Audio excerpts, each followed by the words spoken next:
Welcome. You're listening to Detective Duo, bringing you tales from the golden age of mystery, adventures in the spirit of Tommy and Tuppence Beresford. Tap subscribe to stay with us and share where in the world you're listening from. It was Tuppence who broke the peace of the evening, though peace, like jam, was never meant to last long in the Beresford household.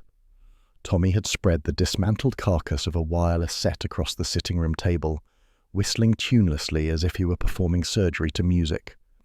The faint scent of solder hung in the air, mingling with the domestic sweetness of toasted bread from the kitchen. Tuppence, in her favourite armchair with a tartan rug about her knees, was attacking the morning's post as though it were a personal insult. "Charity appeal," she muttered. "The League for something or other that sounds improving but isn't. And, oh look, the garden club wants us to judge begonias. No thank you. Begonias judge themselves." Tommy grunted, brow furrowed over a stubborn valve. "I thought you liked begonias." "I like them when they mind their own business." She flicked another envelope aside, then hesitated at the last. It was heavier than the rest, the vellum thick and faintly yellowed, the address written in a slanting, old-fashioned hand that seemed to know exactly how much ink it needed to cause alarm. "Now this," said Tuppence, tapping it against her knee, "feels like trouble with a pedigree." Tommy looked up. "Bills can have pedigrees too, you know." "Not when sealed with a crest." She held it up to the lamplight. Hawk? Or perhaps a badly drawn unicorn?" Tommy wiped his hands on a rag. "If it's from your Aunt Emily again, I refuse to rescue another cat." But when she slit it open with the paper knife, her expression altered. The lamplight caught her face as she read, softening amusement into something quieter, curiosity mixed with a faint thrill. "Well?" Tommy asked. "It's from Lady Eleanor Ashwood. Do you remember her? We met once at that dreary charity auction where you mistook a Ming vase for a flower pot. That vase had no right to look so ordinary. She says," Tuppence smoothed the letter, her voice lowering as she read, "My dear Mrs. Beresford, I hope you will forgive my writing after so many years. Ashwood Hall has suffered disturbances of late. I hardly know how to put such matters into words, yet I feel sure that you and your husband, with your reputation for delicate inquiries, might understand." Tommy chuckled. "Delicate inquiries. That sounds like the polite term for amateur snooping." Tuppence continued, "I can only say that the dead won't stay quiet, and the servants refuse to enter the old tower. I'm ashamed to speak of hauntings, but I'm more ashamed of doing nothing. If you could spare a few days, I would be in your debt. Yours, in anxiety and hope, Eleanor Ashwood." She looked up, eyes bright. "The dead won't stay quiet. Isn't that delicious?" Tommy snorted. "It's plumbing. Old pipes grown worse than ghosts."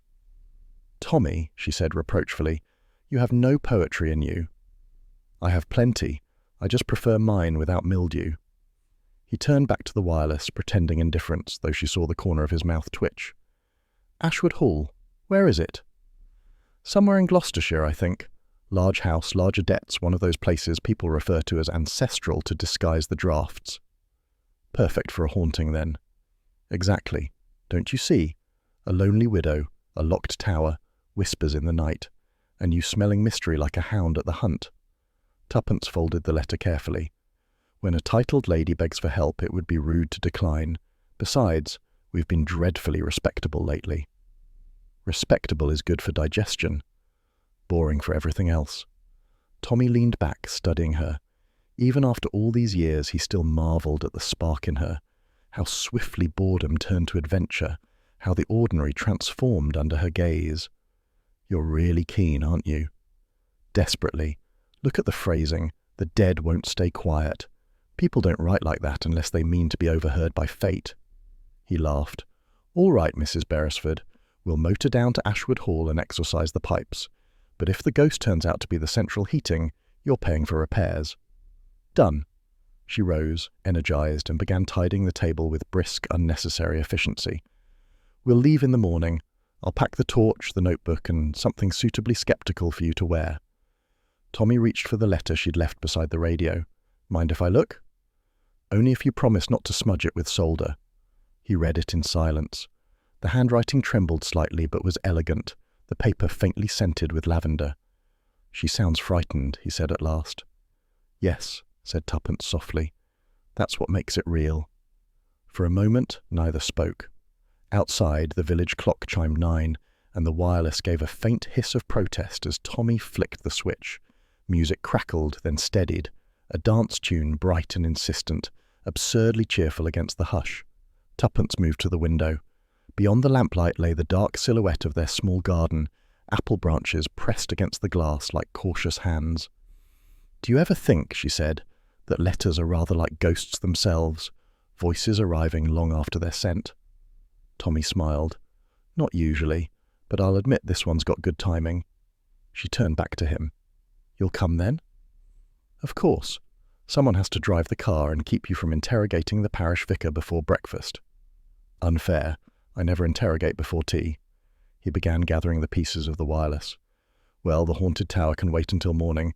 Meanwhile, I'd better make sure this thing works in case we need to tune in any phantom broadcasts." Tuppence laughed, a quick, bright sound that filled the little room. Yet when she picked up the letter again, her fingers lingered on the words as though they pulsed faintly with their own life. Later, when Tommy had gone to fetch more tea, she held the page nearer the lamp. The ink shimmered, perhaps merely the reflection of light, perhaps something subtler. Her eyes traced the final line again. "The dead won't stay quiet."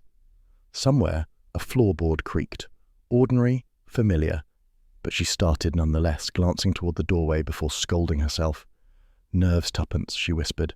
"Purely nerves." She folded the letter and slid it into its envelope. The seal, a hawk rampant above a shield, caught the lamplight like an unblinking eye. When Tommy returned, balancing the teapot, she was staring at it with the thoughtful expression he knew too well, the look that meant their quiet week was over before it had begun. "Well," he said lightly, "shall I pack the revolver or the screwdriver?" "Both," she replied, taking her cup. "You never know what a ghost might need unscrewing." He raised an eyebrow. "And what about you?" "I," said Tuppence, settling back with satisfaction, "intend to be frightfully brave and mildly fashionable. A haunting deserves proper attire." Tommy laughed and poured the tea. "To Ashwood Hall, then?" "To Ashwood Hall," she echoed, clinking her cup against his. The porcelain rang softly, like a tiny bell tolling somewhere distant. Outside, the night deepened over the laurels. Inside, the lamplight trembled across their faces, the ordinary faces of two people who never could resist a mystery. And on the table between them, the letter lay half in shadow, half in light, its words glimmering faintly as though even ink might whisper when the dead refused to stay quiet. By the following morning, their motorcar protested all the way up the final hill, coughing and grumbling as though it, too, resented the idea of a haunting. Tuppence leaned forward in her seat, her scarf fluttering like a victory pennant. There, that must be it.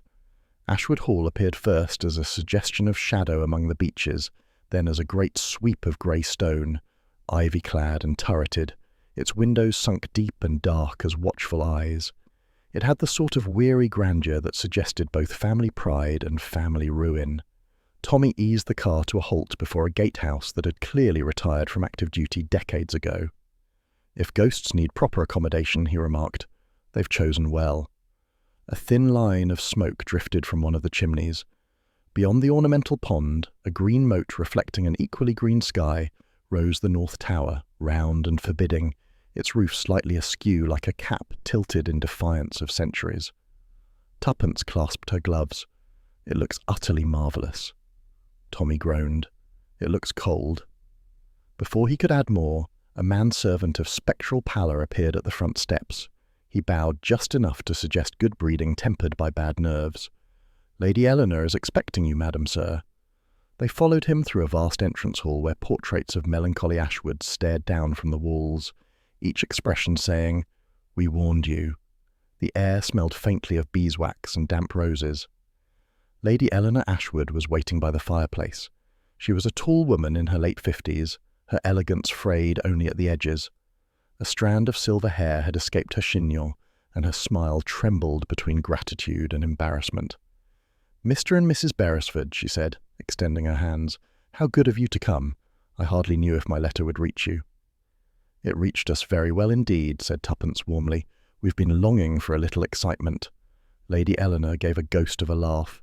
Excitement is plentiful here, I assure you, though not of the pleasant kind. You must think me absurd writing about such things." "Not at all," said Tommy cheerfully. "We've seen everything from counterfeiters to cursed cats. Ghosts make a nice change." That coaxed another smile, but her fingers tightened on the back of a chair. "I wouldn't mention ghosts in front of the staff, if you please. Half of them have already given notice. The others only stay because I've promised double wages." "Then the haunting's at least good for employment," murmured Tuppence. Lady Eleanor hesitated, then gestured toward the tall windows that overlook the lawns. "The disturbances are all connected with the North Tower. It's been sealed for years, ever since my husband's death, but lately there are lights." "Lights?" said Tommy. "Flickering, like lanterns, and footsteps. At first I thought it imagination. Then Mrs. Vane, my housekeeper, saw them too. A sound like moaning, and once—" She broke off, pressing a handkerchief to her lips. "Once, a scream." "From inside?" asked Tuppence quietly. "Yes, but no one is there. The door is locked. I have the only key." Tommy looked unconvinced. "And what do the villagers say?"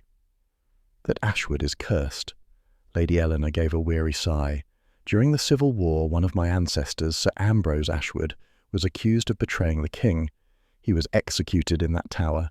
His ghost, they say, walks whenever betrayal is near." "How very patriotic of him," said Tommy dryly. At that moment, the door opened to admit 3 newcomers. Lady Eleanor introduced them with visible reluctance. "My cousin, Sir Giles Ashwood," she said first. The man inclined his head with the easy arrogance of one long accustomed to being tolerated. Handsome in a fading, foxed sort of way, he exuded charm that smelled faintly of gin. "Delighted," he said. "We're all terribly grateful you've come. A touch of outside sanity never hurts, though personally I think the house just creaks because it's older than decency." Next came a bespectacled figure clutching a notebook to his chest. "Dr. Swithin, the local historian," Eleanor supplied. "He's been helping me with records of the hall." Dr. Swithin nodded jerkily. "Extraordinary lineage, the Ashwoods. Absolutely riddled with drama. One can hardly open a parish register without a scandal falling out." "And this," Lady Eleanor added, "is Miss Margaret Fane, my companion." Margaret was younger, perhaps 30, with bright eyes and a mouth that rarely smiled without sharpening. "I look after Lady Eleanor's correspondence," she said crisply, "and try to keep her from worrying herself into pneumonia." Tuppence returned her cool appraisal with one of equal warmth. "How admirable. I find worry very slimming myself." Tea arrived, carried by a maid who seemed to tremble with every clink of china. The small talk that followed had the strained politeness of guests pretending nothing was wrong in a room where everyone felt the draught. Tommy sampled a scone. "Excellent jam," he remarked. "Homemade," said Margaret, "though Mrs. Vane insists the sugar attracts spirits." "Practical woman," said Tuppence. "One must always consider the dietary habits of ghosts." Even Lady Eleanor managed a laugh, though it faded quickly. "You'll wish to see the tower, of course. I'll show you before dinner." They rose and followed her through a succession of corridors, the sort that seemed designed to confuse intruders and residents alike. Their footsteps echoed faintly. Portrait eyes followed them. The tower stood at the far end of the west wing, separated by a small archway where the temperature dropped noticeably. The door was heavy oak, banded with iron, its keyhole stuffed with an old cork. Lady Eleanor drew out a large brass key from her reticule. "I keep it locked at all times." She turned the key. It grated loudly, then stopped. "I daren't open it after dark." Tommy ran a hand along the wall. "Cold spot here," he said. "Might be a draught from a broken vent." Margaret sniffed. "You'll find draughts everywhere in this mausoleum. We keep it from collapsing through sheer habit." Tuppence crouched to examine the stone floor. "Someone's been standing here recently. Look, the dust's disturbed." Lady Eleanor paled. "But no one. No one's allowed here." A faint creak ran through the wood above them. Everyone froze. Only the long case clock in the nearby corridor ticked on, indifferent. Dr. Swithin cleared his throat nervously. "Old buildings talk to themselves. Perfectly natural." "Then this one's a chatterbox," said Tommy. "Still, I'll wager 5 shillings it's rats." "I'd rather not know," said Eleanor. She turned quickly. "Come, I'll show you your rooms." As they walked back, Tuppence fell behind, glancing once more toward the tower. A faint smell lingered there, not musty exactly, but metallic, like old coins rubbed between the fingers. She filed it away in her mind, where odd details often matured into clues. Dinner that evening attempted normality, silver candlesticks, polished glass, the clink of cutlery. Yet beneath it ran a current of unease. Sir Giles drank too freely, Dr. Swithin spilled his soup twice, and Margaret corrected everyone's grammar as though words were a fortress she alone could defend. Lady Eleanor tried valiantly to sustain conversation. "We used to hold dances in the great hall," she said. Before everything changed." "What changed?" asked Tuppence gently. Eleanor hesitated. "My husband's accident. He fell from the tower parapet one night, 30 feet at least. They said he was walking in his sleep." Tommy met Tuppence's eyes. Neither spoke. The clock in the hall began striking 10. The chime echoed through the house, solemn as a verdict. At the final stroke, a door banged somewhere distant. The butler entered, white-faced. "Beg pardon, my lady. The north tower door. It's open." For a heartbeat, no one moved. Then Tommy pushed back his chair.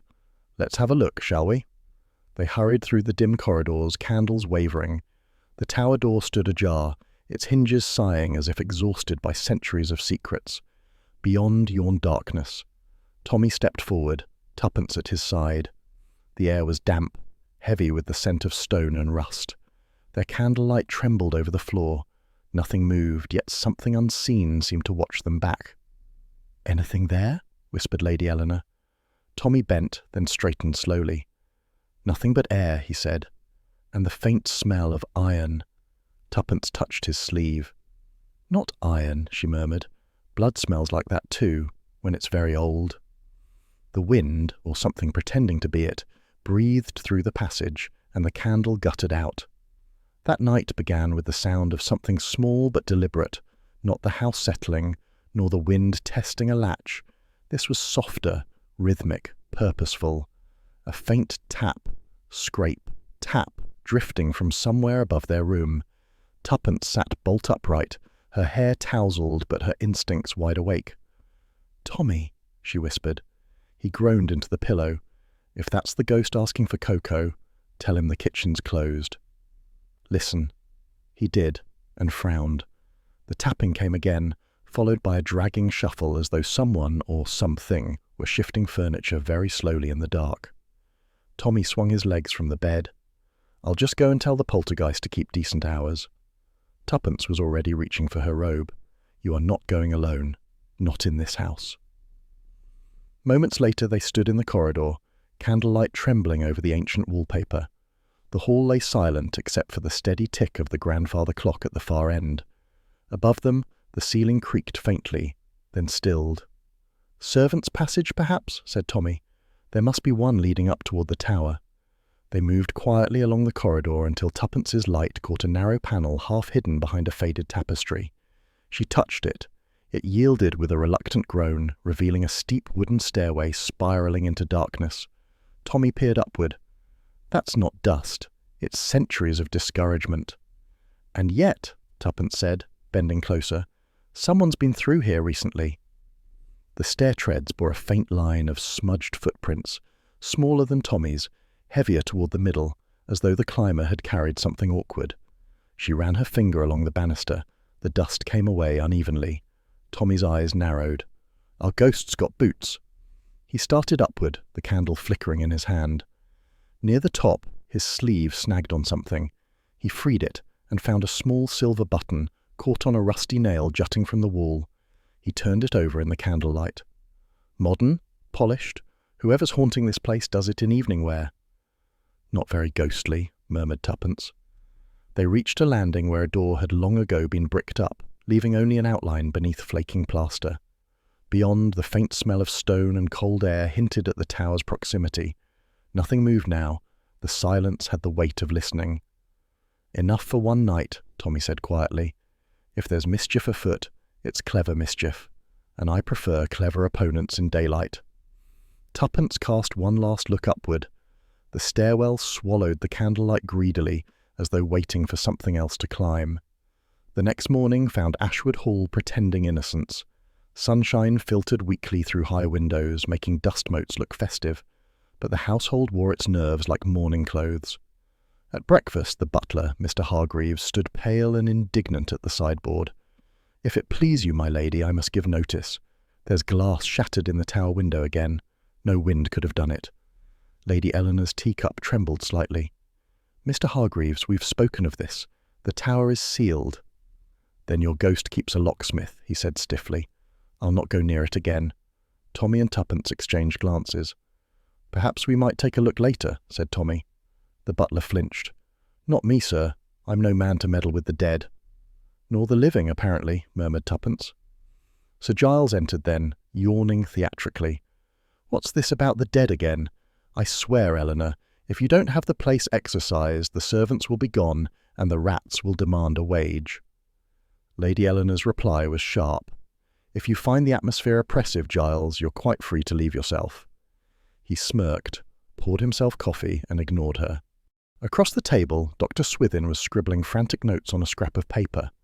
"Remarkable acoustics," he muttered. "Old towers often act as natural amplifiers. A mere vibration can sound like footsteps or someone walking," Tuppence prompted. He blinked up at her.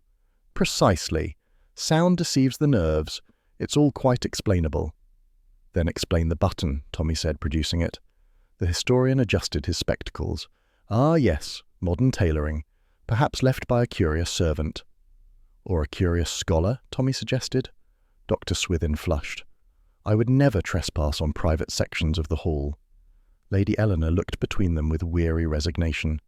"Please, let us not turn on one another." But the tension in the room had grown palpable. Even the breakfast silver seemed to reflect unease. Afterward, Tuppence decided charm was her best weapon. She found Margaret Fane arranging flowers in the library, a task she performed with the air of defending civilization itself. "Good morning," said Tuppence lightly. "I thought I'd lend a hand. I'm rather good at looking decorative without purpose." Margaret didn't look up. "I've no doubt." She jabbed a rose stem into a vase. "Though you'll find decoration wasted here. The place is doomed to mildew." "Cheerful thought." Margaret's tone was acid. "Some houses are punished for greed, Mrs. Beresford. The Ashwoods took land that wasn't theirs centuries ago. Perhaps the land remembers." "Ah," said Tuppence softly. "So you do believe in ghosts?" "I believe in consequences," Margaret said coldly, "and in women left to clean up after men's mistakes." That struck too close to pain to be merely philosophy. Tuppence watched her a moment longer, noting the tremor in the other woman's hand, the faint smear of soil on her sleeve, too fresh for library work. When she left, she met Dr. Swithin coming down the passage, his notebook clutched as usual to his chest. He started when he saw her. "Oh, Mrs. Beresford, I was just, measuring the corridor. Architectural interest, you know." "Of course," said Tuppence sweetly. "And did you measure it during the night as well?" He flushed again, muttered something about insomnia, and escaped toward the study. Later she found Lady Eleanor in the morning room gazing out over the lawns. "Forgive me," Tuppence said gently, "but I must ask about the tower. You said it's been locked since your husband's death." Eleanor nodded without turning. "Yes, it happened 15 years ago. He fell from the parapet while restoring the weather vane. The shock was unbearable. I ordered the door sealed. I thought, if no one went there, the memory might rest." "But it hasn't," Tuppence said softly. "No." The older woman turned then, her face pale but resolute. "Perhaps some guilt lingers. He was not faithful. I pretended not to know. When he died, it felt like punishment shared between us both." Tuppence reached for her hand. Guilt plays its own tricks, but it's living hearts that usually move in the dark, not dead ones. Eleanor managed a wan smile. "You sound like my husband's lawyer. He used to say, 'The dead don't hire accomplices.'" That night, Tommy and Tuppence returned to the stairway armed with electric torches. "Same plan as before," said Tommy. "You watch for footprints. I'll look for trapdoors or hidden panels." "Do remember to look heroically while doing so," Tuppence replied. The air in the passage was colder now, thick with the faint scent of dust disturbed. They found no new footprints, but the door at the top showed signs of pressure, as if someone had pushed from the other side. Tommy examined the broken window above. Shards of glass glittered on the sill, fresh and sharp. This was smashed inward, he said, not from the wind. Then someone entered, or left. They turned back toward their room, their steps echoing faintly. Somewhere below, a clock struck 2. Neither slept much. The house seemed alive with its own unease, timbers sighing, curtains stirring without cause. When at last the first pale light of dawn edged through the curtains, Tuppence rose and went to the window. "Tommy," she whispered. He blinked awake. "Don't tell me. Our ghost returned for breakfast," she pointed. "There, the tower." In the grey half-light, the north tower stood like a sentinel, and in its highest window something flickered. Not the quick gleam of dawn, but the steady, wavering glow of a lantern held by a cautious hand. It moved once, paused, then vanished. Tommy joined her at the window, expression tightening. "Well," he said at last, "if that's Sir Ambrose, he's remarkably punctual." Tuppence's voice was barely above a whisper. "Someone alive is haunting this place, Tommy, and they've just begun." By late morning, after a sleepless night, Tommy declared, "Sunlight is the best weapon against superstition," though he looked as though he'd rather wield a golf club. Tuppence, fastening her hat before the mirror, gave him a sideways glance. Spoken like a man who's never met a proper ghost. They adore sunlight. It makes them more dramatic. By late morning, Lady Eleanor, pale but composed, led them toward the north wing. A single key jangled faintly in her gloved hand. The air grew cooler with every step. It smelled faintly of lime dust and something older, like damp parchment. "I can't believe I'm letting you open it," she murmured, pausing before the heavy oak door. "I promised myself I never would again." "Think of it as confession, not curiosity," said Tuppence gently. Tommy took the key. The metal was cold, almost greasy with age. He turned it once, twice. The lock groaned as if objecting to resurrection, and with a final creak the door swung inward. Dust rose like slow smoke in the sunlight.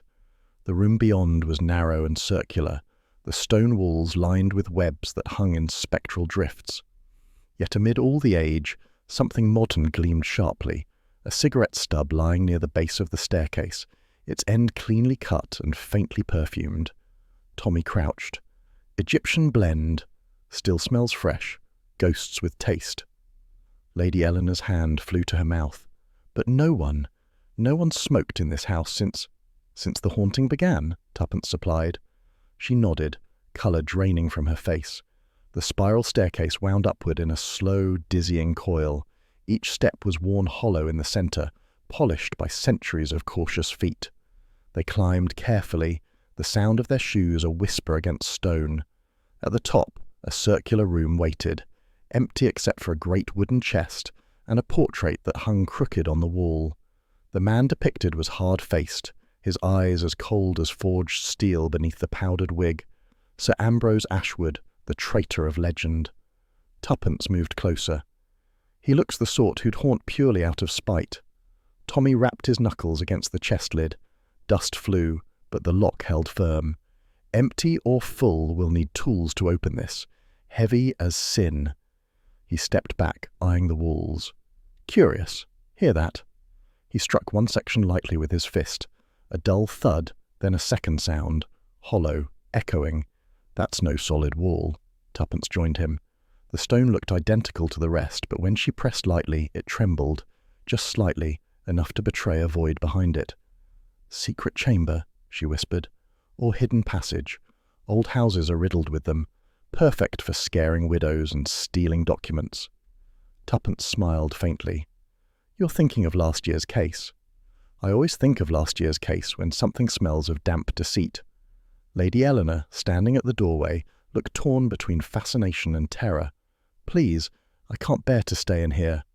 Tommy nodded. "Quite right. We'll fetch some tools this afternoon and have another look when you've had your tea."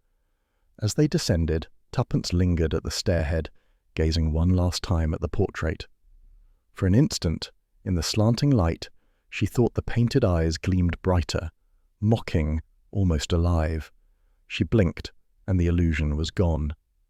Back downstairs, the hall seemed almost cheerful by comparison. Lady Eleanor excused herself, pleading a headache, and left them in the care of Mrs. Vane, the housekeeper, a woman as solid as a church pew, with a face set permanently to disapproval.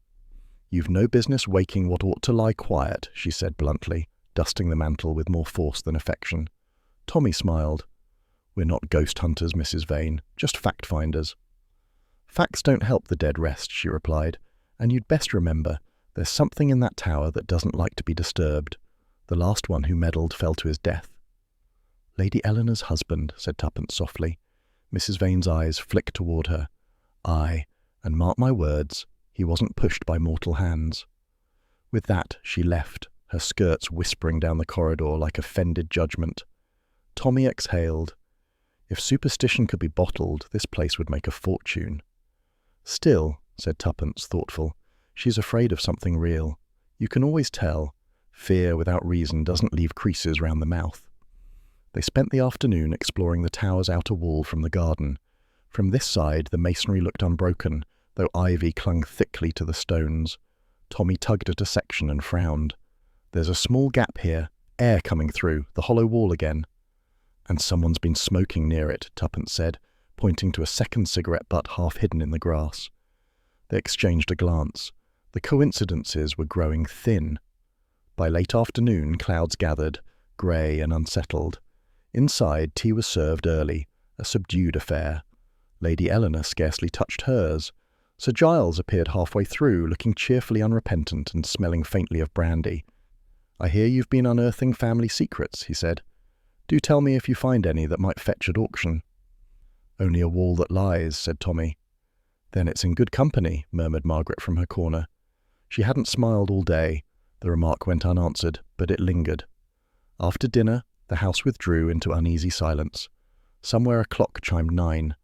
Tommy and Tuppence prepared for bed, but left their lamps burning low. On the table lay the brass key, its surface dull under the soft light. "Still locked," Tommy said, glancing toward it. "I made sure myself," Tuppence replied. "Hairpin through the keyhole. If anyone turns it, we'll know." "Comforting."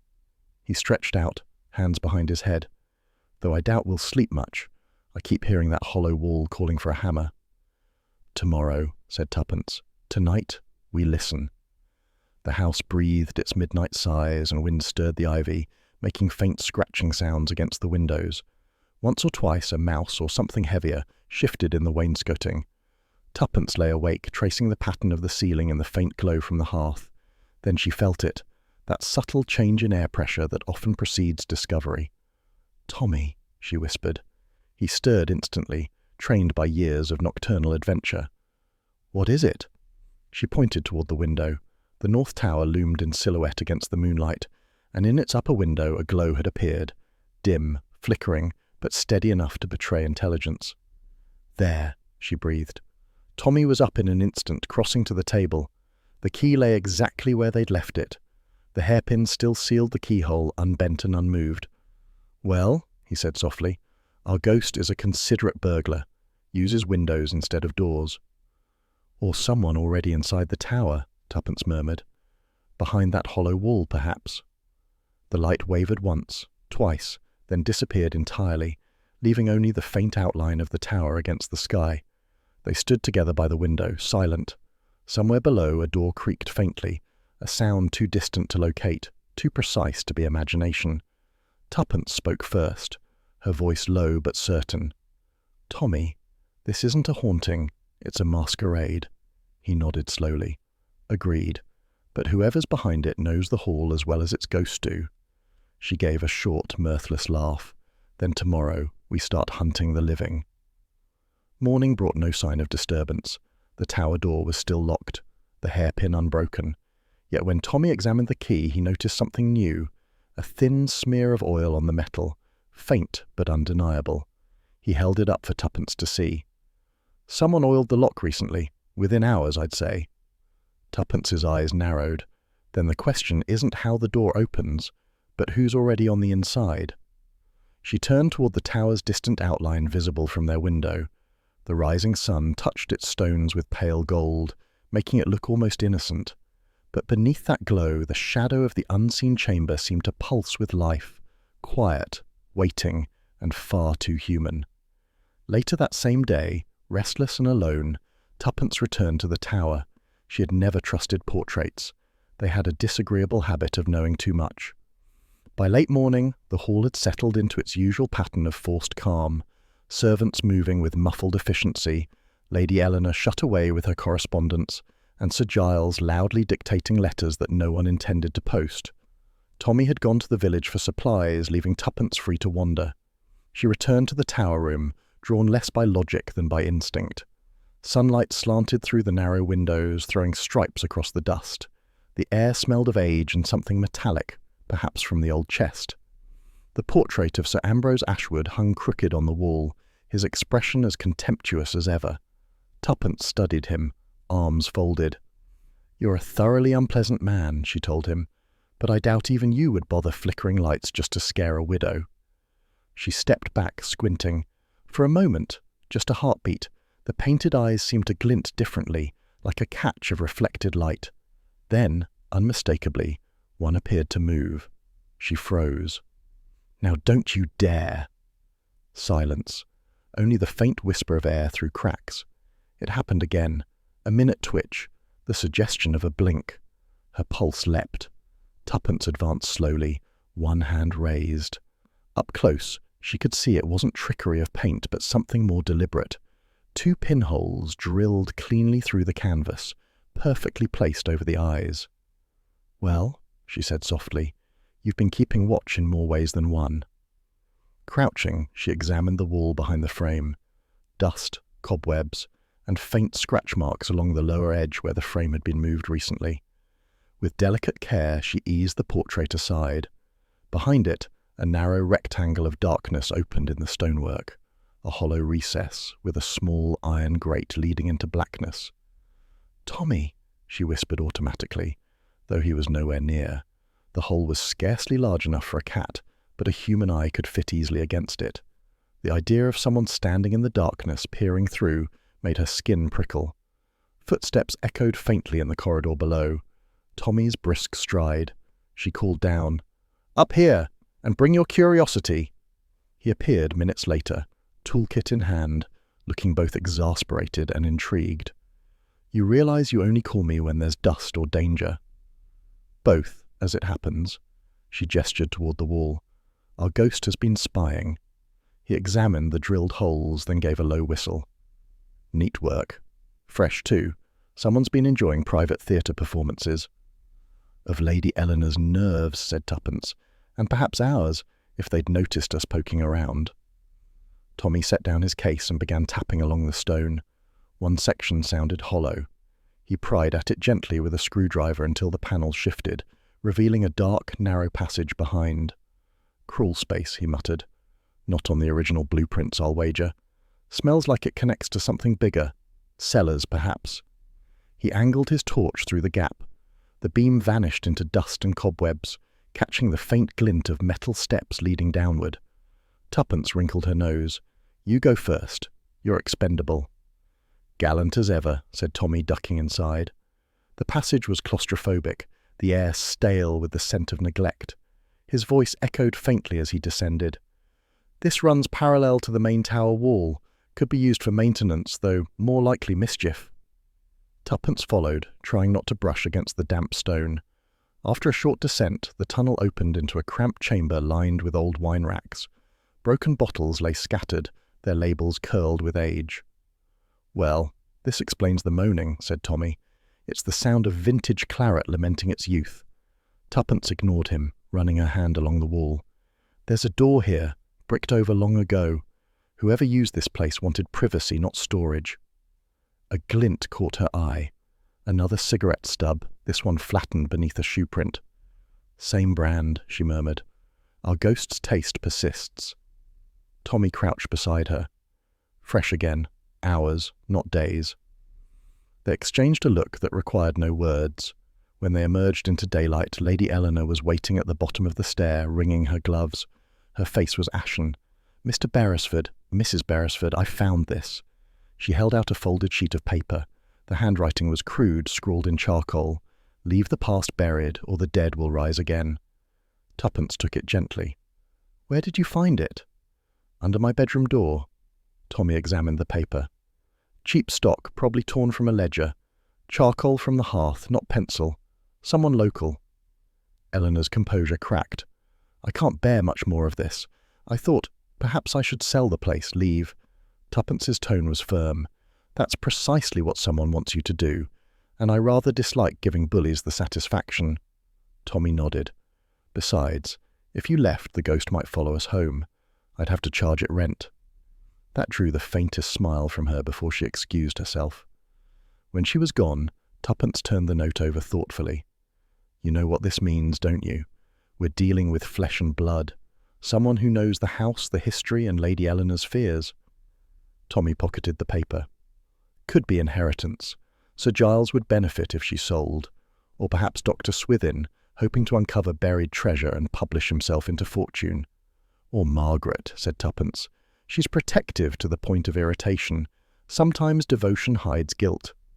Tommy arched an eyebrow. So many suspects, so little tea. Then let's have both, said Tuppence. We think better over biscuits. Later that afternoon, over a pot of Darjeeling, they spread their clues across the small sitting-room table. The cigarette stubs, the button, the hollow wall, the threatening note, all fragments of something larger. Tommy traced them with his finger. Someone's staging a haunting, but for what? To drive Eleanor out, yes, but perhaps also to conceal something under the tower. A smuggler's tunnel, hidden valuables, wartime secrets. Tuppence shook her head slowly. No, it feels more personal. The fear is too tailored. Whoever it is knows her grief. They're not just frightening her, they're punishing her. He looked at her sharply. You're thinking emotionally again. I'm thinking humanly, she corrected. People use superstition because it's convenient, but emotion gives it power. Whoever's behind this doesn't want only the house, they want her to suffer. Tommy studied her, half admiring, half concerned. You sound almost psychic. Hardly, just female. Evening brought a hush to Ashwood Hall. Dinner was subdued again, Sir Giles irritable, Margaret watchful, Dr. Swithin abstracted to the point of rudeness. Lady Eleanor barely spoke at all. Afterward, Tuppence lingered near the drawing-room fire, observing. She noticed how Dr. Swithin avoided looking at Eleanor, how Margaret flinched each time the wind rattled a shutter, how Giles drank with deliberate ostentation. When Eleanor retired early, Tuppence followed discreetly to her door. No fresh notes waited there, but the carpet bore faint smudges leading away toward the servants' corridor. She crouched, studying them under her torch. Mud from the garden path, she murmured. Someone came from outside to place the note. Behind her, Tommy's voice emerged softly. You're meant to be resting. And miss all this? He smiled faintly. You're incorrigible. Compliment accepted. He grew serious. We're getting close to something, Tuppence, but I can't tell if it's treasure or trouble. Both likely, she straightened. Tonight we find out. No wandering corridors, no hairpins this time. We stay hidden and watch. Stake out in a haunted house, he said. We're truly living the dream. She smiled. You bring the torch, I'll bring the nerve. Just before midnight, they took their position in the shadowed corner of the gallery overlooking the tower entrance. The house was silent, save for the occasional creak of settling beams. Tuppence sat perfectly still, her eyes fixed on the dark outline of the tower door. The brass key still hung from its hook on the opposite wall. The lock remained untouched. Minutes stretched into an hour. Tommy stifled a yawn. You know, ghosts have terrible timekeeping. Shh. A sound, soft, deliberate, floated through the corridor. A faint scrape of metal against stone. Tuppence leaned forward. The light appeared again in the tower window, distant but unmistakable. This time it didn't flicker aimlessly. It moved with purpose, a signal. Tommy whispered, That's no spirit. That's someone sending messages. And they don't know we're watching, said Tuppence. The glow lingered, then vanished. Silence returned, but a different kind now, tense and waiting. Tuppence's hand closed over Tommy's. Tomorrow, she said quietly, we go below. If there's a secret to Ashwood Hall, it's hiding in those cellars. Tommy nodded. And whoever's in the walls won't stay unseen for long. The grandfather clock struck 12. Its final chime echoed through the manor like a challenge. That following night, during their planned stakeout, Tommy whispered, crouched behind a stone balustrade, are far less glamorous than detective fiction suggests. Tuppence, positioned on the opposite side of the courtyard, adjusted her scarf and whispered back through the small receiver they'd rigged between them. "Stop fidgeting. You're supposed to blend with the shrubbery." "I am the shrubbery." Damp, prickly, and ignored. The moon was sharp as cut glass, laying silver light over Ashwood Hall. Every window seemed watchful, every gust of wind too deliberate. The great north tower rose at the far end, its top lost against the star-pricked sky.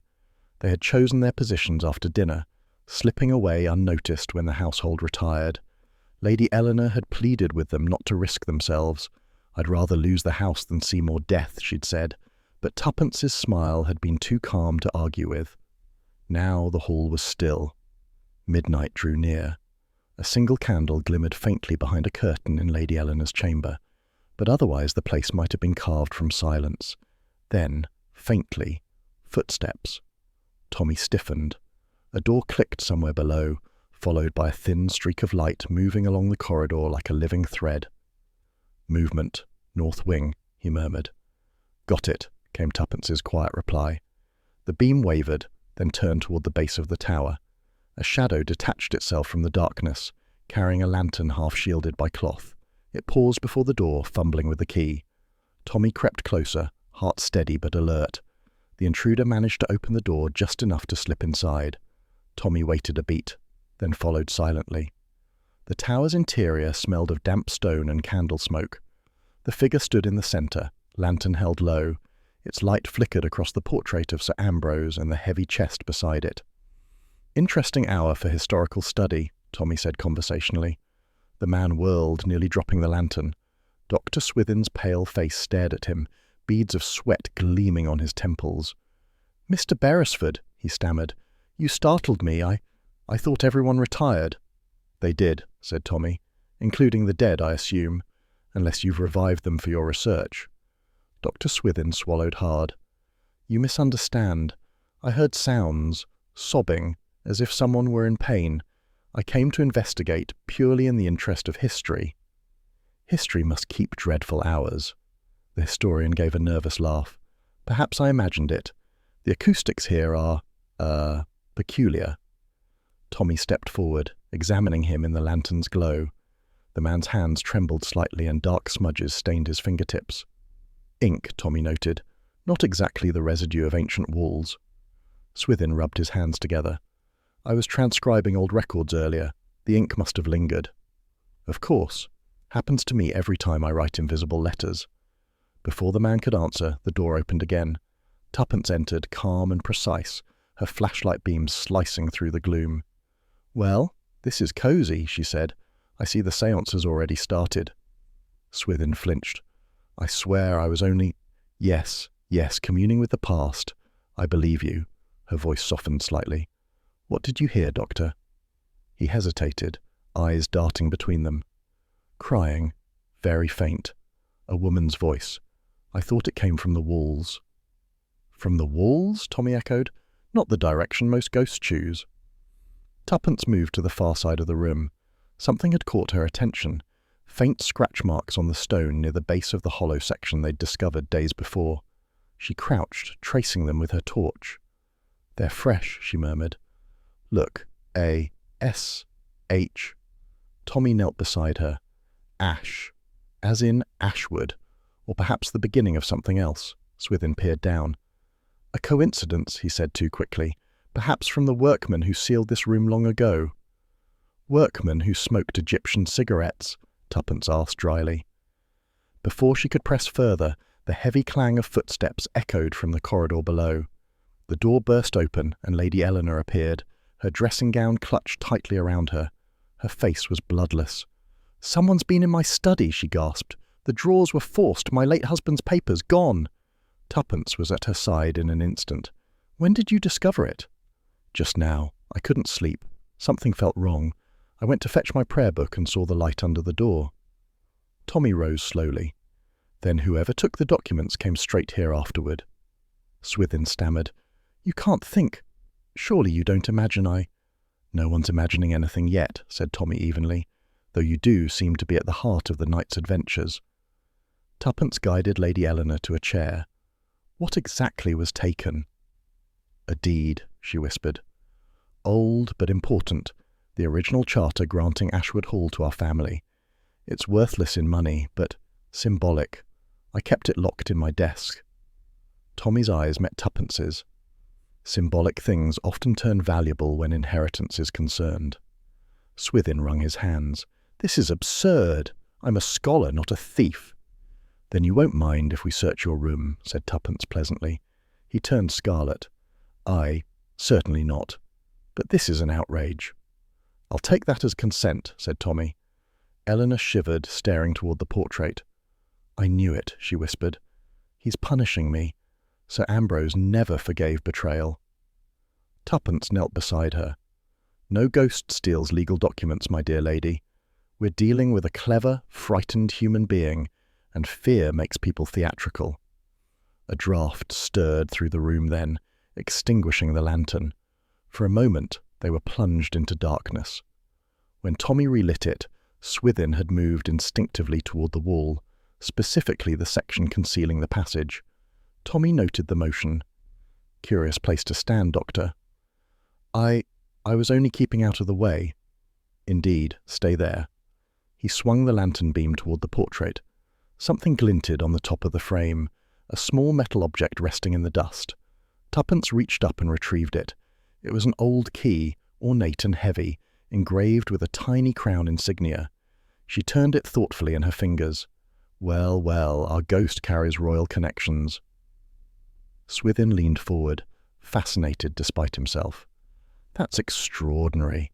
That mark, House of Stuart, 17th century. It could be worth, or unlock something priceless, Tommy interrupted, like the missing documents, perhaps. Lady Eleanor gazed at it as though it burned. I've never seen it before. My husband collected old keys, but never one like that. Tuppence met Tommy's eyes. If Sir Ambrose's name was carved into legend for betraying his king, this little emblem might be the heart of the story, and of our trouble. Swithin cleared his throat nervously. Really? I should retire. My nerves. Tommy smiled thinly. We'll all retire. Together. They escorted the trembling historian back to his quarters, where a quick but thorough search turned up nothing but ink bottles, notebooks, and a suspicious number of biscuit crumbs. When they returned to the tower corridor, the air felt different, emptier somehow. Lady Eleanor had retired again under Tuppence's gentle insistence, and the great house had fallen silent once more. Tuppence lingered at the doorway of the study. The thief had little time, she mused. Why take only one document unless it mattered deeply, or unless they meant to forge it? Tommy nodded. Forgery would explain Swithin's ink-stained hands.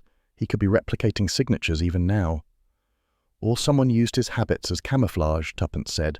Ink is convenient evidence when it's meant to mislead. She walked to the window. The night outside churned with wind, tossing the ivy against the glass. The moon ducked behind a cloud, dimming the tower's silhouette.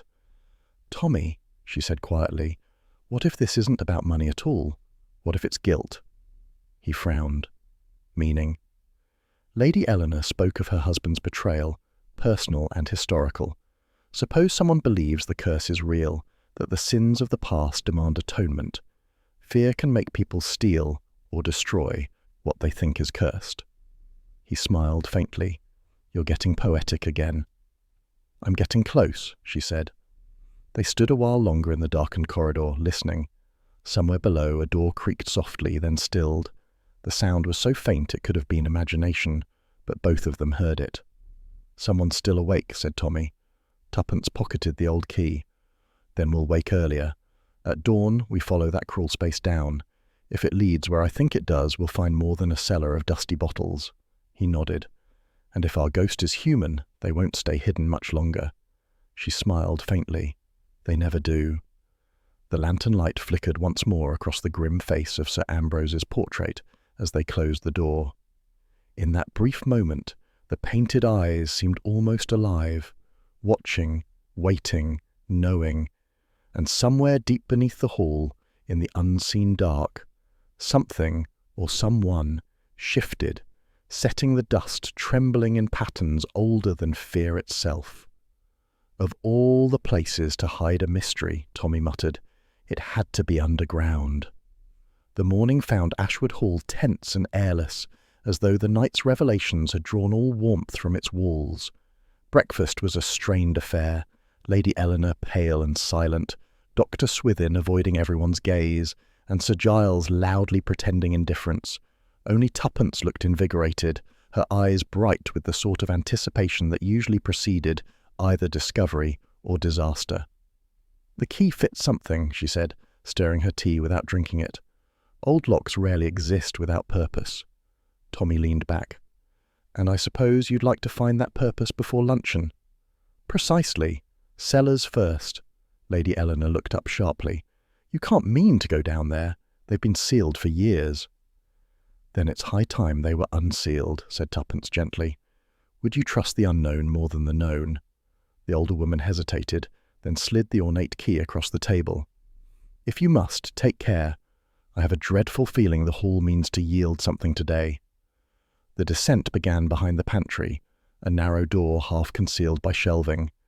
The air grew colder as they went, smelling of damp stone and ancient wine. Their torch beams skated over casks furred with mould and bottles whose labels had long since melted into indecipherable ghosts of lettering. Tommy tapped one experimentally. "If there's a vintage left intact, we should claim it as hazard pay." "Later," said Tuppence. "This isn't about wine." They reached the far wall beneath the north tower, where the stonework looked different, smoother, as though once part of a larger design. The keyhole waited, half hidden behind a jut of ironwork. Tuppence fitted the key carefully. It turned with a slow, reluctant sigh, and a section of the floor shuddered. Dust cascaded from the beams as a trapdoor creaked upward, revealing blackness below. Tommy exhaled. "Well, there's your purpose." She shone her torch into the opening. Steps descended into darkness, slick with centuries of damp. "Ladies first," she said. Tommy laughed. "If I fall, remember to look tragic at the funeral." They climbed down. The air was heavy, still, and oddly metallic. The space widened into a vault lined with stone arches. At its centre rested a low iron chest, its surface scarred with rust. Nearby, a smaller wooden table lay half collapsed under the weight of a tattered ledger, and beside both, bones. Tuppence froze. The skeleton lay slumped against the wall, still wrapped in shreds of dark cloth that might once have been finery. A tarnished ring gleamed faintly on one bony hand. A sword hilt, eaten with rust, lay across the knees. Tommy's voice was low. 17th century by the look of it. Your friend Sir Ambrose, perhaps? Before Tuppence could answer, footsteps clattered on the stairs. Lady Eleanor's voice called tremulously, "Is it safe?" Then she appeared, white-faced, followed by Dr. Swithin and Sir Giles, both eager as carrion crows. The historian's eyes widened behind his spectacles. "Good Lord," he breathed. "It's him, the traitor of Ashwood himself." He fell to his knees beside the remains, reverent and feverish. "See the signet ring, the same as in the family portraits. This is a discovery of national importance." Lady Eleanor swayed. "Then the curse is real." Tuppence moved quickly, catching her arm. "No, my lady. Only the past come to light. There's no curse in old bones." But Eleanor's gaze was fixed on the skull, its empty sockets staring upward. "He's been here all this time, under my feet." Her voice broke. She fainted, crumpling gently against Tuppence, who guided her to the stair. Tommy looked grim. "We need air, and witnesses." He sent Giles to fetch help, though the man obeyed with unsettling alacrity. When the others had gone, Tuppence crouched beside the skeleton. "Do you see what I see?" she murmured. Tommy followed her gaze. Near the remains, faint footprints marred the layer of dust, modern ones, the tread of rubber-soled shoes. He nodded slowly. "So our ghost paid him a visit before us." Tuppence opened the ledger with delicate care. The pages were brittle, stained with damp, but the writing was legible. Columns of figures, lists of estates, debts, payments. "Financial records," she said. "But look, several pages missing." "Convenient," said Tommy. "Perhaps our scholar friend edited history last night." She closed the book. "Or someone removed proof of something very modern. Ownership, inheritance, fraud." Footsteps echoed again. Dr. Swithin reappeared, wild-eyed with excitement. "You mustn't touch anything. This is a historical site." "Someone's already done plenty of touching," said Tommy evenly. Before Swithin could retort, Sir Giles returned with 2 policemen and a burly inspector, whose air suggested he'd rather be anywhere else. "Well, well," said the inspector, peering down. "You've dug up a family souvenir. I'd say that's nothing criminal, unless you're planning to reassemble him." Tuppence straightened. "You don't think this deserves an inquiry?" He chuckled. "Madam, that body's older than your grandmother. There's no law against being dead a few centuries." Tommy folded his arms. "Still, perhaps you'll note the footprints, unless your ghosts wear modern boots." The inspector gave the marks a cursory glance. "Probably yours, sir. These old floors play tricks with light." "Of course they do," said Tuppence sweetly. "They also forge notes and steal deeds, I imagine." The man flushed. "I'll file a report, Mrs. Beresford, but this is no police matter. What you've got here is history, not homicide." He barked orders at the constable to rope off the area, then tipped his hat and left with obvious relief. Silence returned. Lady Eleanor, recovered but pale, stood trembling at the top of the steps. "So it ends here," she said softly. "The ghost is found, the secret buried." Tuppence met her eyes. Or reborn, depending who's telling the story. Behind them, Sir Giles poured himself a generous measure of brandy from a flask he'd brought. "Well, at least the haunting's over. Perhaps now the servants will stop quitting." His tone was almost cheerful, and Tuppence caught the fleeting curve of satisfaction at his lips. Dr. Swithin was equally animated, though in a different way. He hovered over the remains, muttering excitedly about royalist symbols and the tragedy of divided loyalties. Tommy whispered, "They're both a bit too pleased, don't you think?" Tuppence nodded. One relieved, the other thrilled. Neither frightened, and both with reason to prefer a neat ending. She turned back to Eleanor. "We'll need to catalogue everything down there, and I'd like to know who had access to the cellars before they were sealed." "No one," said Eleanor faintly. "Not since my husband's renovations 20 years ago." "Then he knew the passage existed?" "Yes. He discovered the upper entrance near the tower, but deemed it unsafe. He promised to seal it properly." Tommy frowned. "Did he?" Eleanor's silence was answer enough. That evening the hall felt heavier, as though its very walls carried the weight of revelation. The discovery had rippled through the household, servants whispering, Margaret moving briskly but avoiding everyone's eyes, and Dr. Swithin pacing the library like a man rehearsing for posterity. Tuppence and Tommy dined quietly with Lady Eleanor, whose appetite had vanished. "It seems the curse is satisfied," she said at last. "Perhaps Ashwood can sleep again."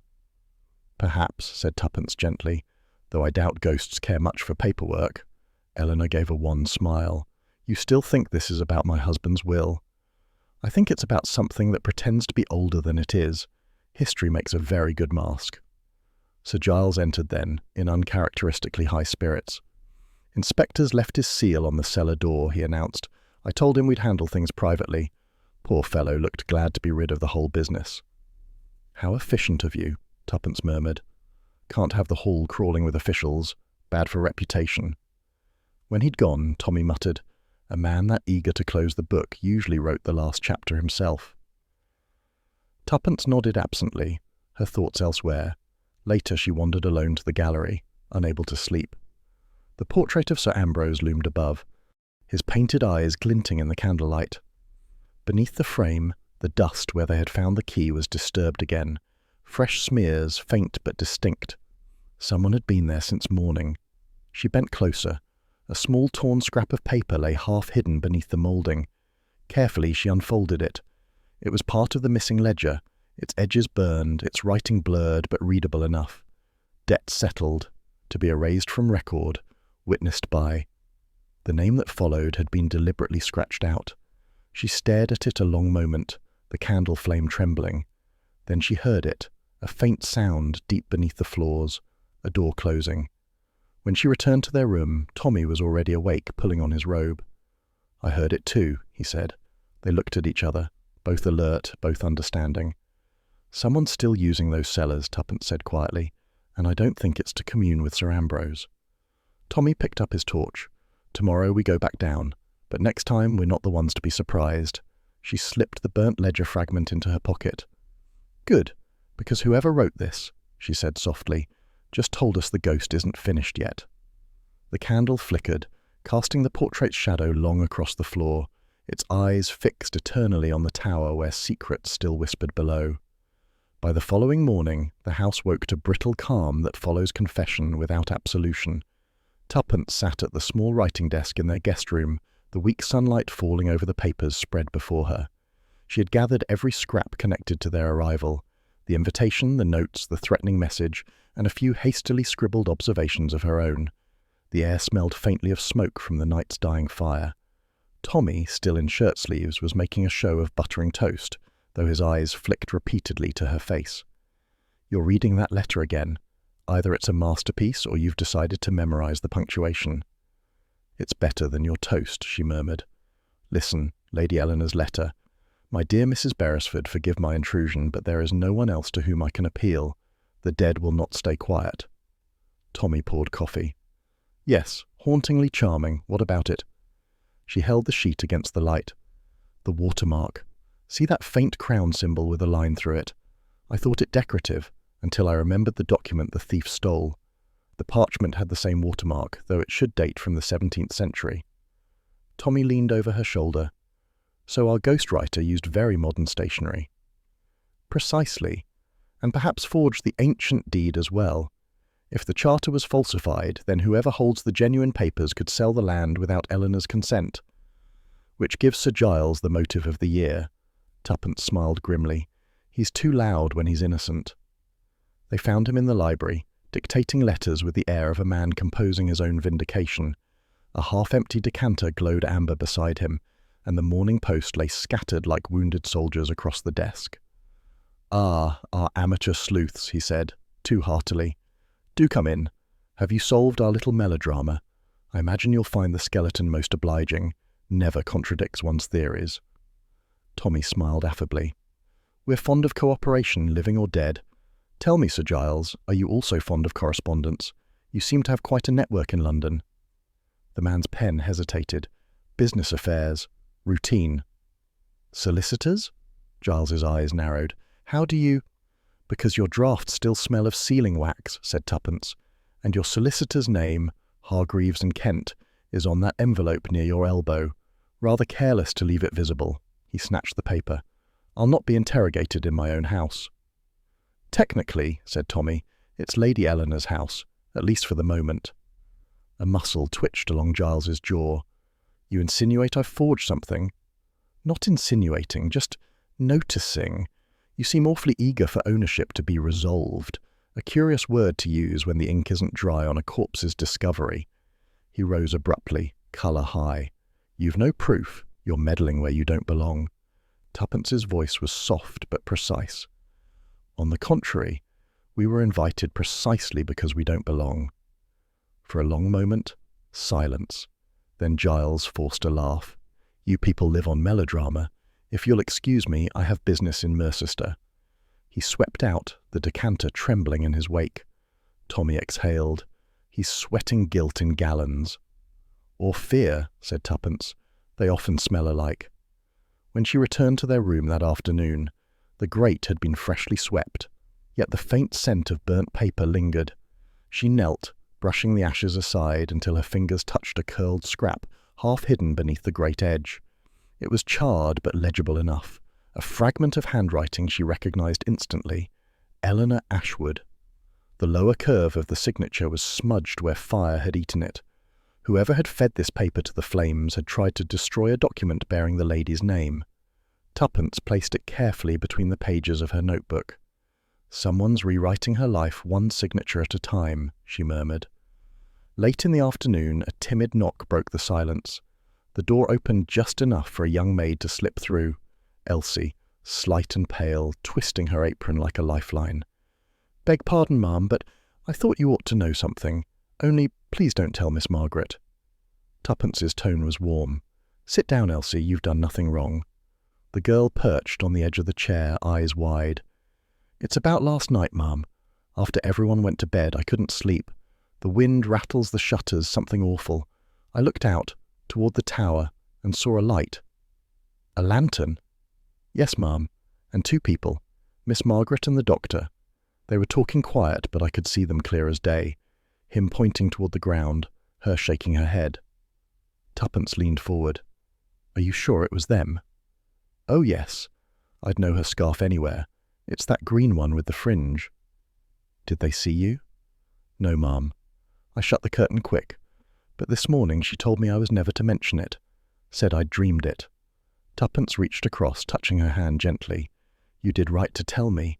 You mustn't worry. I'll see you're not blamed. The girl's eyes filled with tears of relief. Thank you, ma'am. I don't like the tower now. It feels listening. When she had gone, Tuppence stood by the window, watching the garden darken. Margaret and Swithin, the loyal companion and the nervous scholar. So the performance of fear had partners. Tommy entered a moment later, hands in pockets. I've just been chatting with the groom. Sir Giles's car never reached Mercester. He turned back halfway, claiming engine trouble. Of course he did, said Tuppence. Meanwhile, our learned friend and the companion are staging moonlit conferences. The ghosts of Ashwood are getting crowded. Tommy studied her face. You're worried. I'm calculating. She turned toward the mantel where the charred paper fragment rested. If Eleanor's signature was forged, someone needed practice and witnesses. Swithin supplies historical know-how, Margaret provides access, and Giles reaps the profit. A perfect little trinity of greed. And if one of them turns on the others? Then it stops being forgery and becomes murder. Dinner that evening was a strained ritual. Lady Eleanor barely touched her soup. Giles did not appear. Dr. Swithin kept up a stream of nervous chatter about cataloguing the discovery, while Margaret smiled thinly, her spoon moving without sound. Tuppence noted every glance between them, the small tremor in Margaret's hand, the way Swithin avoided her eyes when she spoke. When coffee was served, Lady Eleanor excused herself, leaving them to the heavy silence of the drawing-room. Tuppence set down her cup deliberately. You must be pleased, Doctor. Your name will be in the papers soon. He blinked. Papers? For unearthing Ashwood's secret, naturally. Or did you plan to keep the discovery unpublished? His face went blotchy. I've made no such decision. I require time for analysis. Time to remove inconvenient pages from ledgers, perhaps? Swithin rose, knocking over his cup. That's outrageous! Margaret's voice cut in, low, firm. Enough, Doctor. The two exchanged a glance that crackled like static. Then Margaret turned to Tuppence. You fancy yourself perceptive, Mrs. Beresford, but you see patterns where there are only shadows. Tuppence smiled politely. Shadows are very instructive, Miss Margaret. They show us where the light is coming from. Margaret's eyes hardened. I suggest you and your husband leave. You've stirred enough trouble for one household. We'll go when our host asks us to, said Tommy cheerfully. And considering he's currently hiding from the constabulary, or his conscience, I imagine we'll stay a little while yet.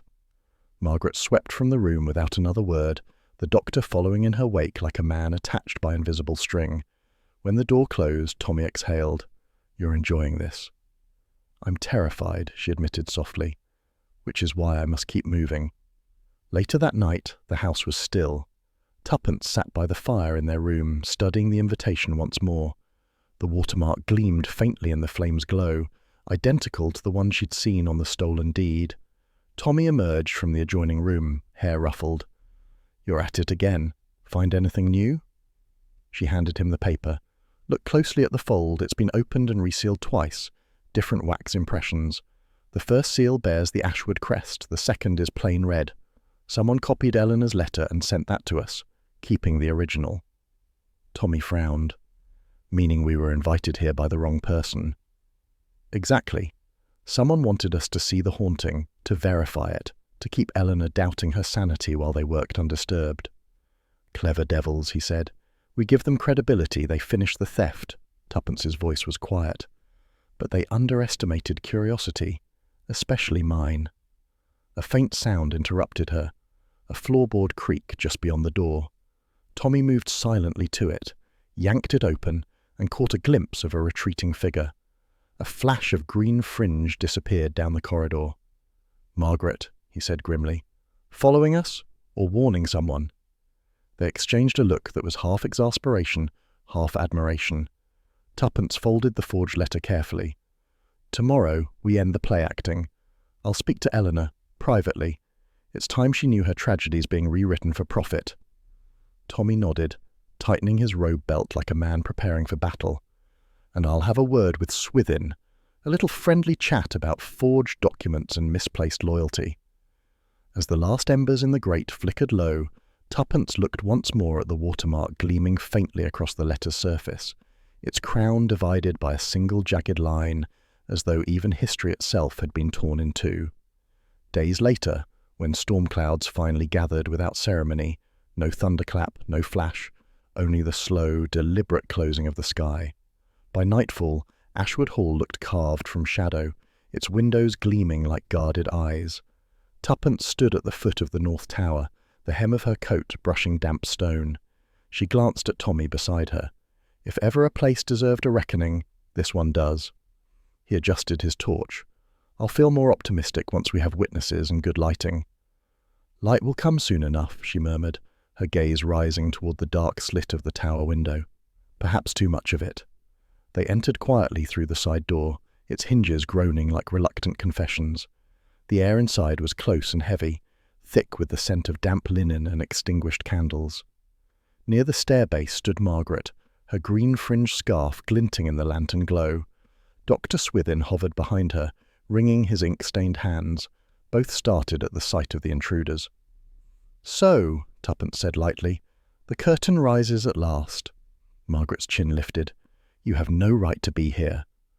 "Oh, but we've been part of this production from the beginning," said Tommy. "Guests of honour, you might say. We thought we'd stay for the final act." Swithin's voice trembled. "You don't understand. This was never meant to harm anyone." "No," said Tuppence softly, "just to drive a frightened woman from her home. Quite humanitarian." Margaret's eyes flashed. "Eleanor doesn't deserve the hall. It should have gone to Giles's father. Everyone knows it. The Ashwoods robbed their own kin generations ago." "Curious justification for trickery," Tuppence replied. "So you forged a deed, faked a haunting, and hoped she'd sell cheaply. Tell me, did guilt or greed come first?" Margaret's composure cracked. "You wouldn't understand what loyalty demands." "I might," said Tuppence. "Loyalty, when misplaced, is the surest road to ruin." Tommy moved closer, voice low. "Where are the missing ledger pages, Doctor?" Swithin flinched. "I burned them." "An old scholar's habit, I suppose," said Tommy dryly. "But why erase them at all, unless they contradicted your little legend?" "They proved," said Margaret fiercely, "that the hall was never entailed to Giles's family. The estate was bought with borrowed gold, repaid through deceit. Eleanor's line stole it, and the proof was here, buried with that cursed skeleton." "So you intended to restore justice, and incidentally a tidy sum in property value," Tuppence said. Swithin's voice shook. "You make it sound sordid." "It is sordid," said Tommy. "You built ghosts out of greed and called them heritage." Margaret turned suddenly toward the stair. "You can't prove anything now. The deed is gone, the ashes scattered." Her hand struck the lantern she'd set on the table. It toppled, rolling onto a torn drapery. For a moment nothing happened. Then the fabric flared like a living thing, orange light leaping up the wall. "Idiot!" Swithin shouted. Flames raced upward, devouring the dust of centuries. Tommy lunged for the lantern, kicking it aside, but the old cloth burned too fast. Heat struck his face. "Out! Both of you!" Margaret backed toward the stairs, panic whitening her features. "No! No one can know!" She turned and fled upward. Tuppence darted after her. "Margaret!" Behind them, Tommy grabbed Swithin by the collar. "Move, man, before the roof decides to join in." They staggered toward the door, smoke already curling along the ceiling. The spiral staircase twisted upward through choking heat. Tuppence climbed fast, the stones slick beneath her palms. The air burned her throat. Smoke clawed her eyes. "Margaret, stop! There's nothing left to hide." The woman was a flicker of green in the orange glare, clutching the railing as she climbed. "You don't understand? It has to end like this. The hall must be cleansed." Tuppence's voice echoed through the stairwell. "Don't be dramatic. Ghosts don't care for purification rituals." Margaret reached the top landing where the narrow window gaped open to the storm. Rain lashed through, hissing against the rising fire. She turned, eyes wild, the scarf whipping around her like a banner. "It was supposed to be justice," she cried. "I did it for him, for the Ashwoods." "For yourself," said Tuppence quietly. "Justice doesn't forge signatures." Below them, a section of stair crumbled, sparks spiraling upward. Tuppence edged closer, hand outstretched. "Come down, Margaret. It's over." The woman hesitated, just a heartbeat, then stepped backward. Her foot slipped on wet stone. For an instant her face was frozen in disbelief. Then she fell. The scream ended abruptly. The crash echoed through the tower like a closing door. Tuppence stood motionless, the world reduced to firelight and the drum of rain. Below, Tommy dragged Swithin into the courtyard just as the first tongues of flame burst from the windows. Servants shouted, forming a frantic line with buckets from the fountain. The rain came harder now, the wind scattering embers across the lawn. Tuppence emerged a moment later, soot-streaked and coughing, her hair plastered to her face. Tommy caught her by the shoulders. "You're mad," he said, half laughing, half shaking. "Utterly mad." "She fell," Tuppence whispered.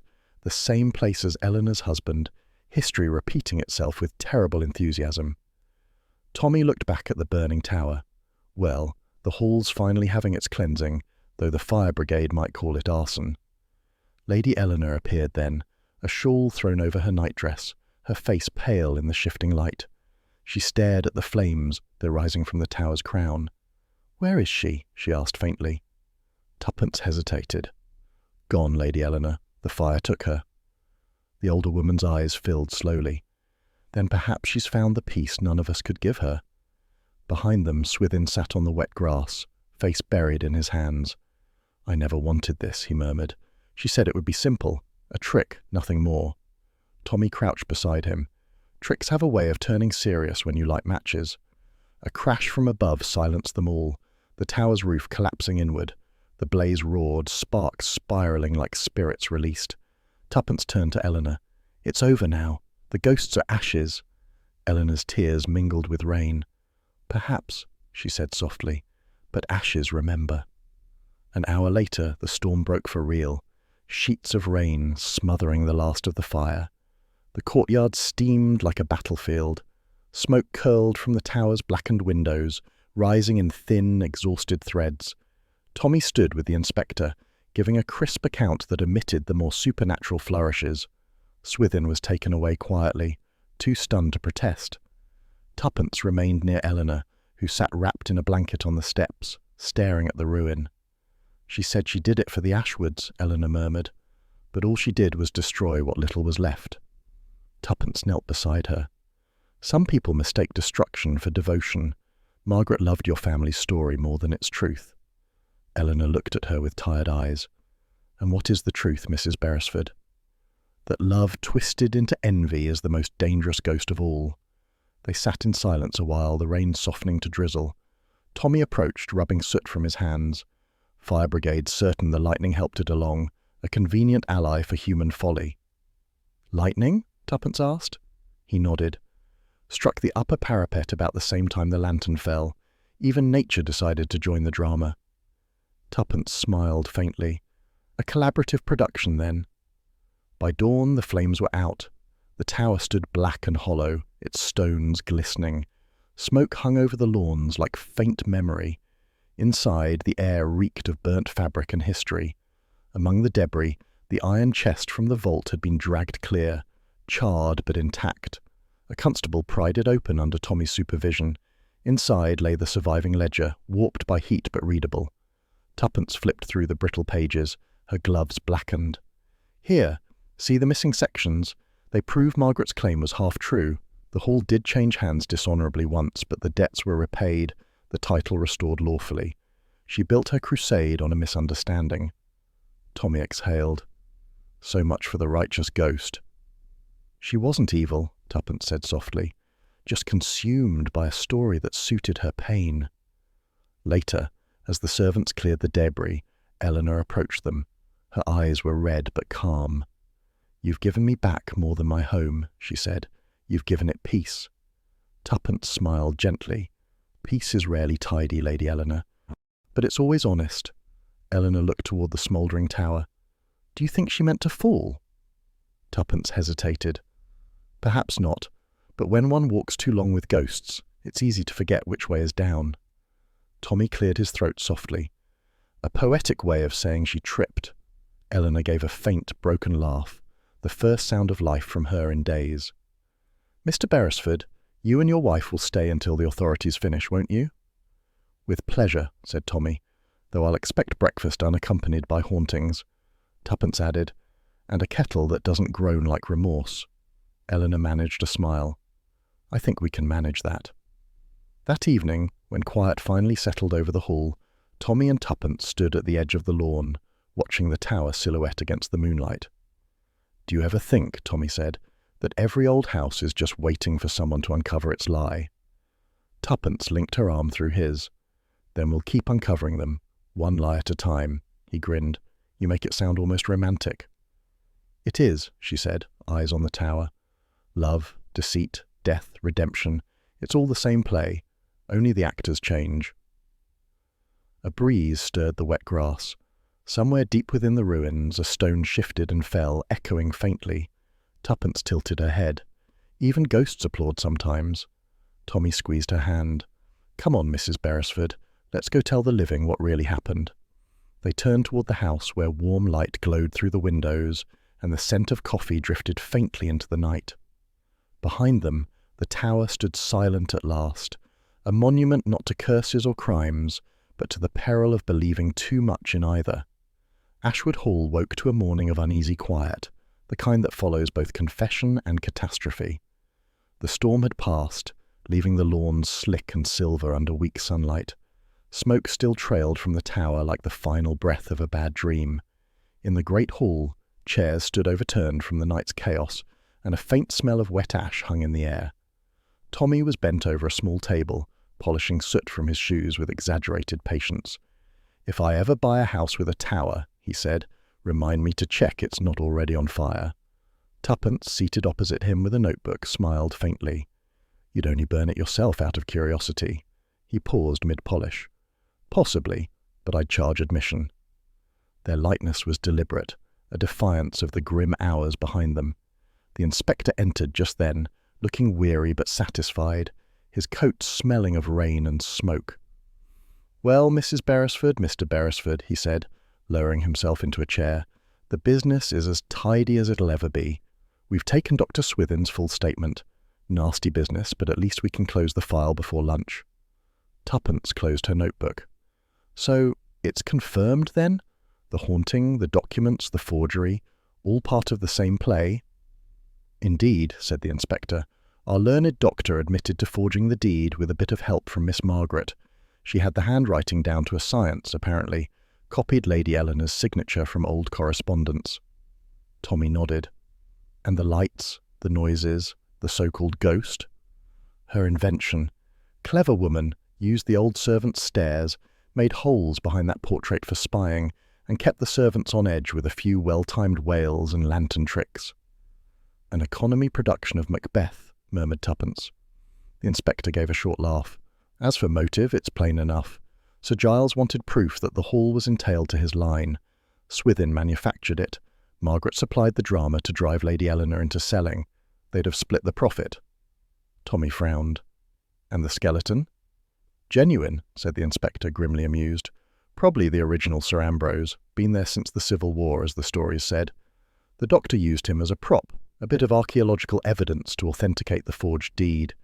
You must admit it's ingenious. Gruesome, but ingenious. Tuppence shivered slightly. So the past was innocent after all. It was the living who borrowed its mask. Human nature, the inspector said. Always easier to blame a ghost. Dead men don't sue. He rose, stretching.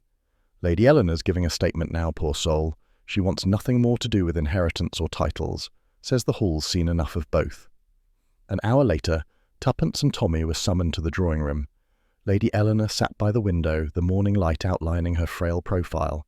Her hands rested in her lap, still, composed, but the strength beneath them was unmistakable. Mrs. Beresford, she said quietly, I've been speaking with the inspector. It seems I owe you more than thanks. I owe you my sanity. Tuppence smiled gently. All we did was ask questions, Lady Eleanor. Questions no one else dared ask, Eleanor said. For years this house has been ruled by silence, by fear of what might be true. I think I prefer truth now, even when it hurts. Tommy stepped forward. What will you do with the hall? She looked out at the scorched tower where smoke still rose in thin ribbons. I shall rebuild what's safe to rebuild, but not for myself. I've decided to open it to the village, as a museum perhaps, or a school. Let the children see the old rooms in daylight, not shadow. If Ashwood Hall must have ghosts, let them teach something. That's remarkably brave, said Tuppence softly. Eleanor's smile was weary but real. Courage comes easily when one has lost everything else.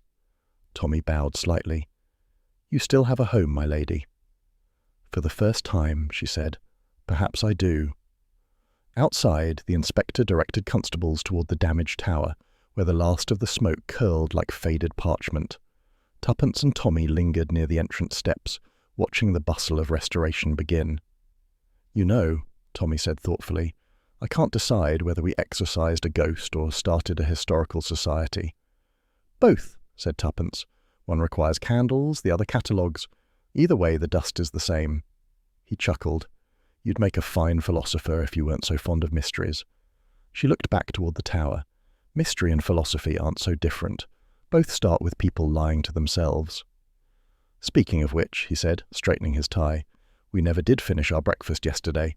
Shall we risk the kitchen again, or wait until we're a safe distance from spectral cookery?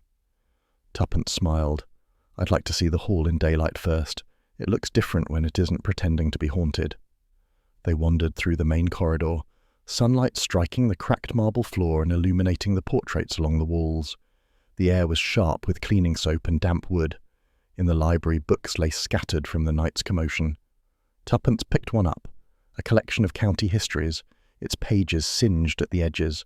She brushed away ash and found, tucked between the leaves, a note written in Margaret's hand. The past belongs to those who dare to rewrite it. Tuppence folded it silently, then slipped it into her pocket. Tommy watched her expression. Souvenir? Reminder, she said, that some hauntings aren't supernatural at all. They're ambition, obsession, greed.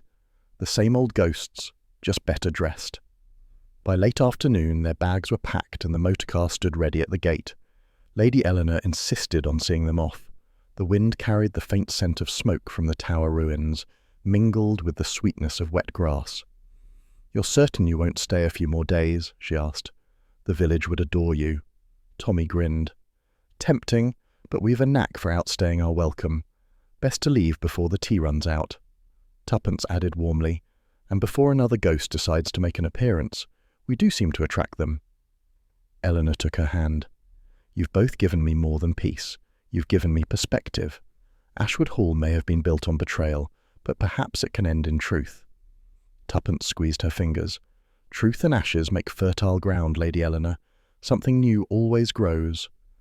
The older woman nodded, blinking away tears. Then I'll plant wisely. As they stepped into the car, the inspector called after them, hat tipped. If you two ever tire of sleuthing, Scotland Yard could use the help. Tommy groaned theatrically. And give up my comfortable domestic life of danger? Never. Tuppence laughed.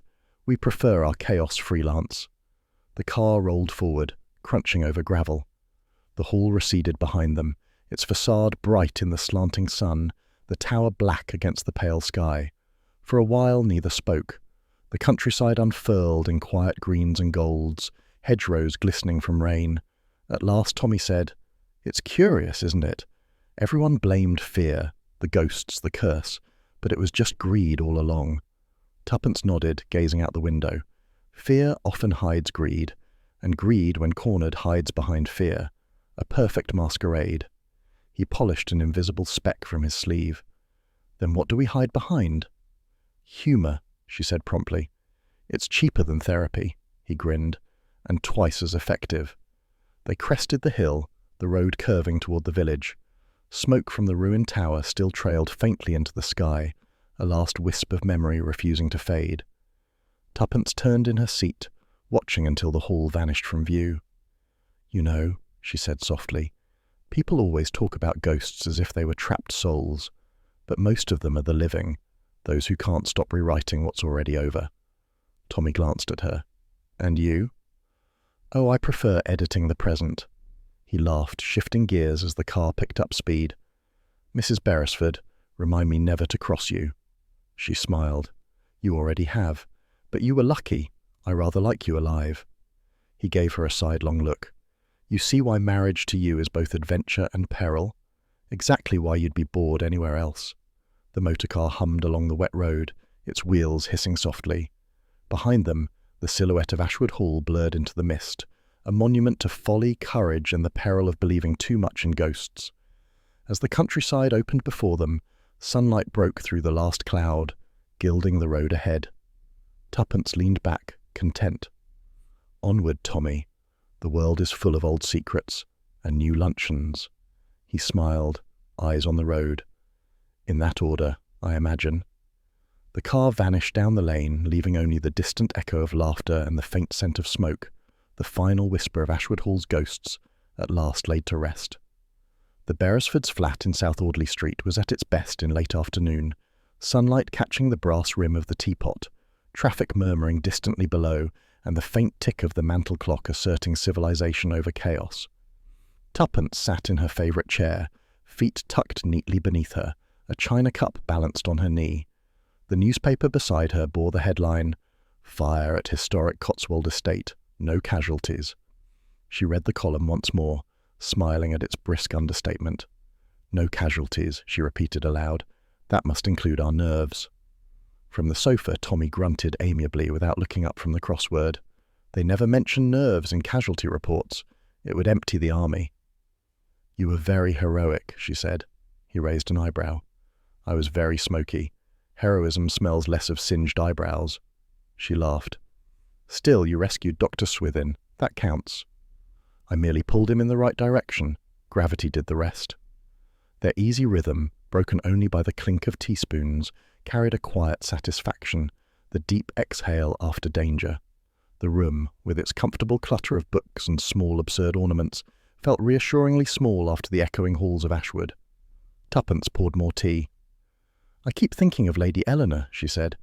"Imagine returning to that enormous ruin every morning. Ashes, scaffolding, reporters, the whole parade of curiosity." Tommy folded his crossword neatly. "She's made of tougher stuff than her wallpaper. She'll manage. People like her always do. They rebuild by issuing instructions." "I rather liked her," Tuppence said softly.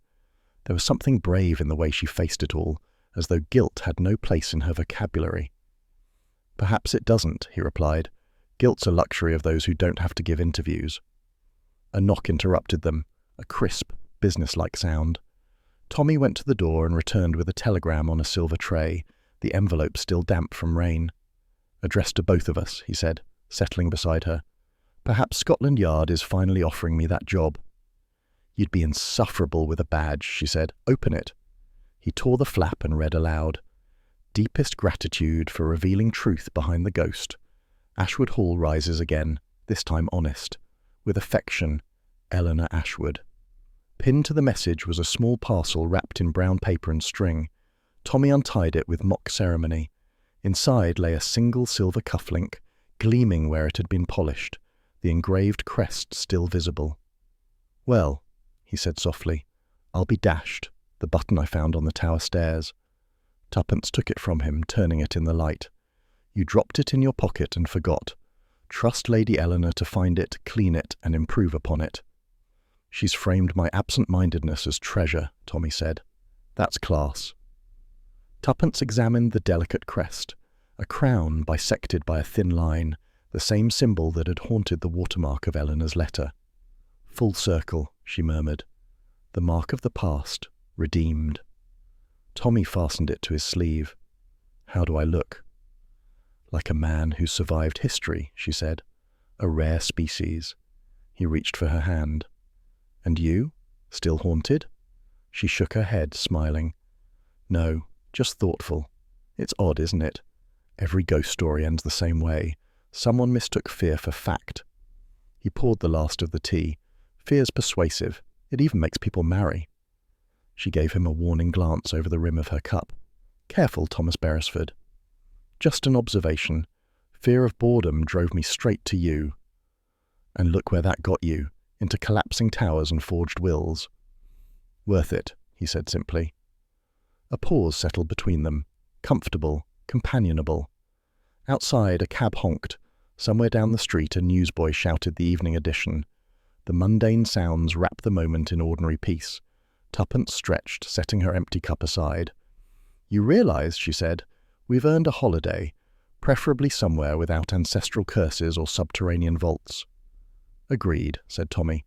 "How about the seaside? Nothing more dangerous than seagulls and the occasional pickpocket." She considered. "Provided the pickpocket isn't an old acquaintance in disguise." He chuckled. "You're incorrigible. Do you ever stop suspecting people?" "Only when they're completely boring. It's my form of optimism." He leaned back, regarding her fondly. "You'd make a dreadful pessimist, Tuppence. You'd organize it into committees." The fire crackled softly as twilight deepened. Tuppence rose to draw the curtains, glancing at their reflection in the glass, the domestic calm that always felt slightly comic after adventure. "You know," she said, "there's something almost indecent about how quickly normal life returns. Yesterday smoke and screams, today tea and crossword." "That's the whole trick," he replied.